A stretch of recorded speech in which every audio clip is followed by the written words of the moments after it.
Welcome back to the Golazo Network. It's a very exciting Saturday in Europe. The draw, the Euro 2024 draw took place, Tony. Here are your groups. This is the overall look.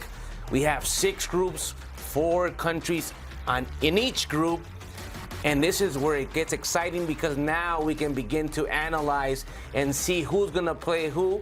And we invite, welcome actually, Geoff Shreeves to the program. You're a friend of the house, an expert on the topic. And right off the bat, I have to ask you, Group B catches my attention. We have Spain, Croatia, Italy, Albania. Talk to me about that group. Well, good evening to you. Well, it's only evening here, Moises. We always say in any tournament, don't we, that there's a group of death. I think we've actually got 2 here now, though, because if you look at this group here, Spain, they didn't have a great World Cup, obviously, and also they lost away to Scotland. I mean, how on earth that happened, I've got no idea. But they are a talented group of players, and in Luis de la Fuente, I think that they will really want to put a marker down, if you like. They want to bounce back from what happened in Qatar. Okay, next up in the group, Croatia. Now, of course, we're going to get a rerun of that fantastic game against Spain, which ended up 5-3 back in 2020. I mean, they're just amazing for the size of country they are, Croatia. How they can keep producing such good players, extraordinary. Tony's team, Italy. I know that they weren't even at the last World Cup, but they are the current European champions. They just about scraped into the Euro finals due to an extremely dubious penalty call against Ukraine last minute.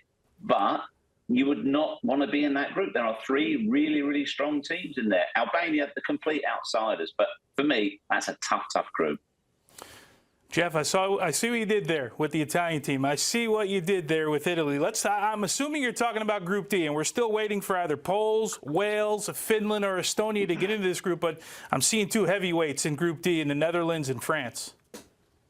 Yeah, to be honest with you, I wouldn't discount Austria's chances either. Under Ralf Rangnick, Tony, he's a wily old campaigner. It's in his home country. They've had some decent results themselves as well. They beat Germany, don't forget, in their last match. So they drew with Belgium in qualifying as well.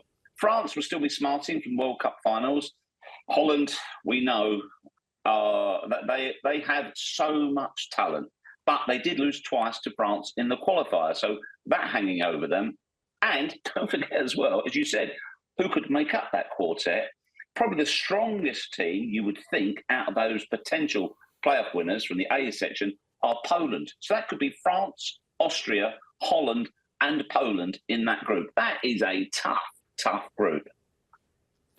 Now, Geoff, I wouldn't be doing my job if I didn't ask you about Group C, where England is currently at, Slovenia, Denmark, Serbia. Now, do you see any of the other countries giving England a difficult time or a fight for that top spot? No. Without sounding arrogant, I think it's an exceptionally good draw for England. First and foremost, in this part of the draw, if England top the group, which I think they'll expect to, they won't face another group winner until the semi-finals. So that's a big thing in their favour. So for them, I feel, look, they beat Denmark in the semi-finals, of course, back in 2020. They have Rasmus Højlund. What a wonderful story to be for Christian Eriksen as well, after his last Euros, of course.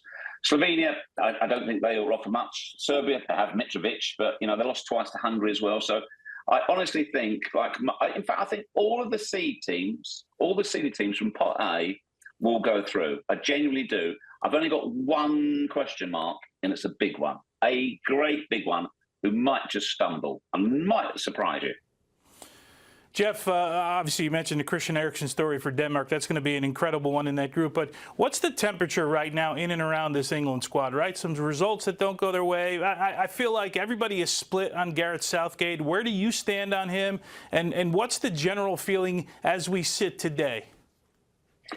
Tony, there is so much talent in this group. If you go down the spine, looking right now, look at Harry Kane. He's refreshed since he went to Bayern Munich, and he's absolutely tearing up there. Jude Bellingham is just rewriting the rule book. You've got Phil Foden in the picture there, who's not even a guaranteed starter for England. Declan Rice is doing amazing things as well. There's maybe question marks about the centre-half positions, but that's about it. And of course, Bukayo Saka too. I think it's now or never for Gareth Southgate. His contract is up after this tournament. I think he'll go anyway, having been there for so long. They've come so close. They've got to semi-finals. They've got to finals as well. You know, England are quite rightly amongst the favourites for Euro 2024, and I think they'll justify that. And I think they will go along. They will expect to get to at least the semi-finals in the tournament. Geoff, let's talk about the host nations. Group A, Germany, Scotland, Hungary, and Switzerland. Now, when we talk about Germany, automatically there's a lot of respect because of their history. But when we look at their track record, they've had two horrible last two World Cups, can't get out of the first round. They've had coaching changes. Does this Germany team have that chance to lift the trophy? They are the one-seeded team who I think could actually come unstuck. That might sound crazy in the home tournament, but what are they? 1 win in 4 right now. They've had a terrible World Cup. And Nagelsmann as well, for me, he's not an experienced national coach. Yes, at club level, but not at a national level. And their opening game, the opening game of the tournament against Scotland, nobody will give Scotland a prayer. And that will suit Scotland down to the ground because they will go there with no expectation whatsoever.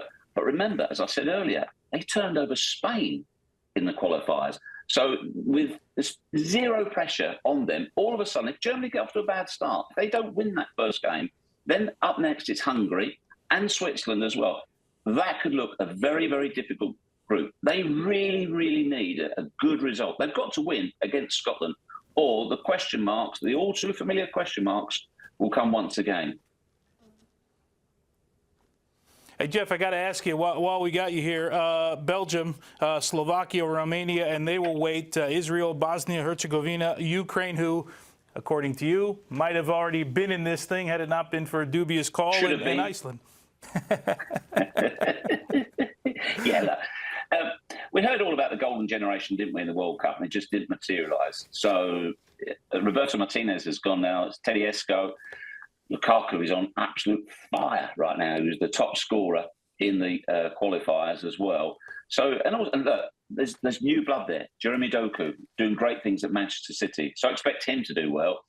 But this group here, look, Portugal, what they were 10 out of 10, played 10, won 10. How many did they score? 36 goals. Ronaldo's on fire once again. Portugal, I think they will squish that, closely followed by Turkey. And don't forget as well, Turkey have so many supporters who live in Germany. So with that, it'll almost be like home support in many ways for Turkey. So I expect them and Portugal to go through. All right, Geoff, before we let you go, and really quick, thank you for joining us. Who do you got winning this tournament? Is it coming home, Geoff? Is it coming home? I think you won't look outside England, France, or Portugal. And of course, I hope it's England. All right, I think I can. Yeah, I get the agree with sense. that. I get the sense that this is England's time right now. He mentioned, especially the way Jude Bellingham is playing, those young players in that group. It might be coming home. Thanks, Geoff. Thank you, Geoff. Let's hope so.